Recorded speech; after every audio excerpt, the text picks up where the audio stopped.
हमें उपहार में नहीं मिली है। इसके लिए एक लंबी यात्रा करनी पड़ी है, आजादी की यात्रा।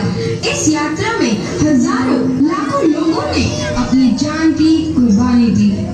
1919 जलियांवाला बाग। आज हमारी बैसाखी का दिन है, लेकिन पूरा पंजाब बैसाखी नहीं मनाएगा। हम सब बैसाखी नहीं मनाएंगे जब तक हम अंग्रेजों को भारत से बाहर नहीं निकाल देते। पूरा पंजाब बैसाखी नहीं मनाएगा। अच्छा, तो तुम सब हमारा विरोध करता है, भाग जाओ यहाँ से। इसका अंजाम बहुत ही बुरा होगा। हम नहीं जाएंगे, तुम लोग जाओगे। हमें नहीं, तुमको भारत से भागना होगा।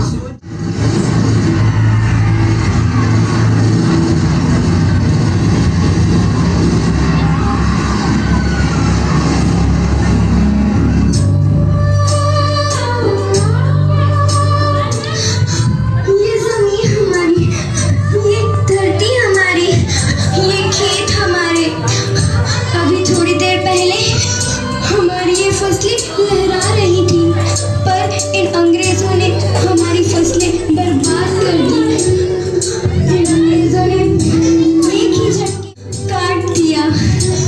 अंग्रेजों, तुम्हारे इस अत्याचार से हम डरेंगे नहीं। इस अत्याचार का बदला लेकर रहेंगे। हम आजादी लेकर रहेंगे। जलियांवाला बाग हर हिंदुस्तानी की आंख नम कर गया। इस कांड में कितने मासूमों की आहुति चढ़ गई। इतनी हैवानियत से इंसानियत कत्ल कर दी गई। जलियांवाला बाग के घी देने का काम किया। मासूम औरतों, बच्चों की दर्द भरी चीखें और सिसकियां इनकलाब का गूंज बनकर उभरी।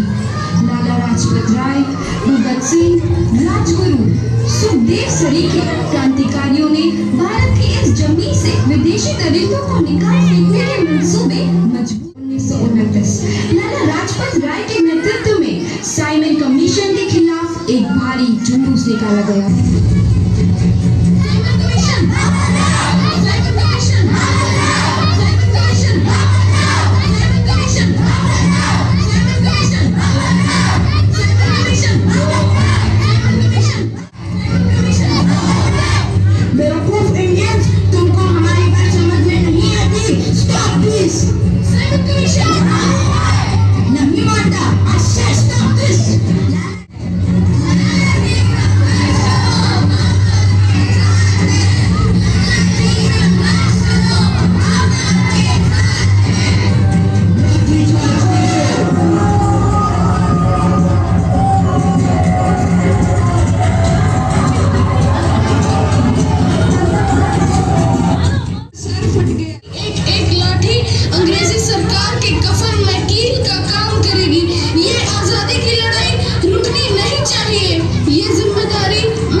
वतन के इन मतवालों के खून में ऐसा उबाल आया जिसका सामना करना अंग्रेजी सरकार के लिए मुश्किल हो गया।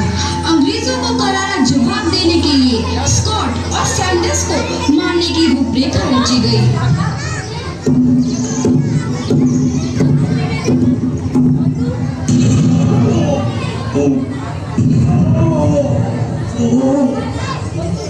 सैंडर्स मारा गया।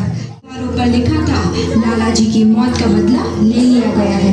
भगत सिंह समेत सभी वहां से फरार हो गए। 8 अप्रैल 1929 दिल्ली में ब्रिटिश सरकार की सेंट्रल लेजिस्लेटिव असेंबली की बैठक में 2 बम धमाके की आवाज सुनाई दी। इन धमाकों ने अंग्रेजी हुकूमत को हिला कर रख दिया। इस घटना को अंजाम देने वाले भगत सिंह, राजगुरु और सुखदेव ने अपने आप को अंग्रेजों के हवाले कर दिया। 1930 को अदालत ने अगला फैसला सुनाया। मुलजिम भगत सिंह, मुलजिम राजगुरु, मुलजिम सुखदेव को दफा 121 और दफा 302 के तहत ये अदालत तीनों को मुजरिम करार देती है और इस गुस्ताखी के लिए ये अदालत इन तीनों को सजाए मौत की सजा सुनाती है। सरफरोशी की तमन्ना अब हमारे दिल में है।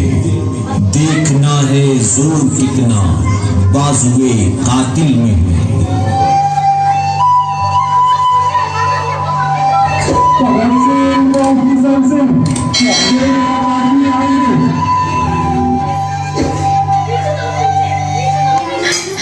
पुत्र की हाल है तेरा।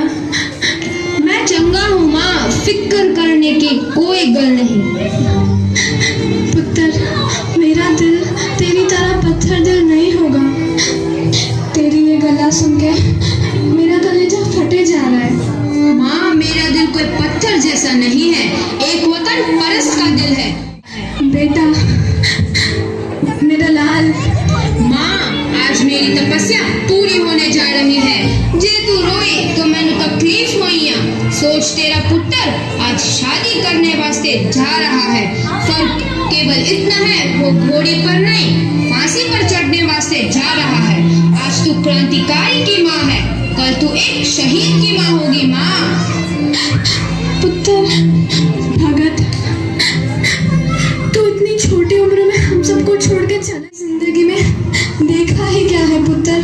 मैंने अपनी माँ देखी है, जिसने मुझे एक ही बात बताई है कि बेटे, अपने देश के लिए एक बार मरना 100 बार जन्म लेने के बराबर होता है। अच्छा माँ, अब आशीर्वाद दे, आखिरी बार विदाई लेने का समय आ गया है। भगत,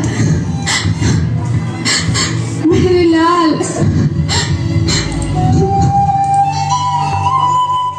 तुम्हारी कोई आखिरी ख्वाहिश हमारे हाथ खोल दिए जाए। हम तीनों दोस्त एक दूसरे से गले मिलना चाहते हैं, उनके हाथ खोल दिए जाए।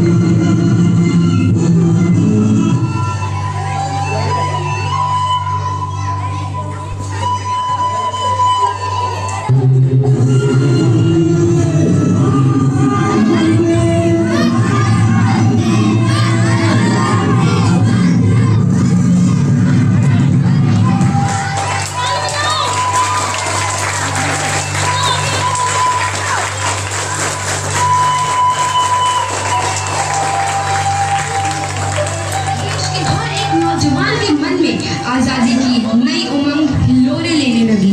अंग्रेजों भारत छोड़ो का नारा जोर पकड़ रहा था। सबने एक आजाद भारत का सपना देखना आरंभ कर दिया था। महायज्ञ में अपनी आहुति दे रहा था सुभाष चंद्र बोस, रानी लक्ष्मीबाई, तात्या टोपे और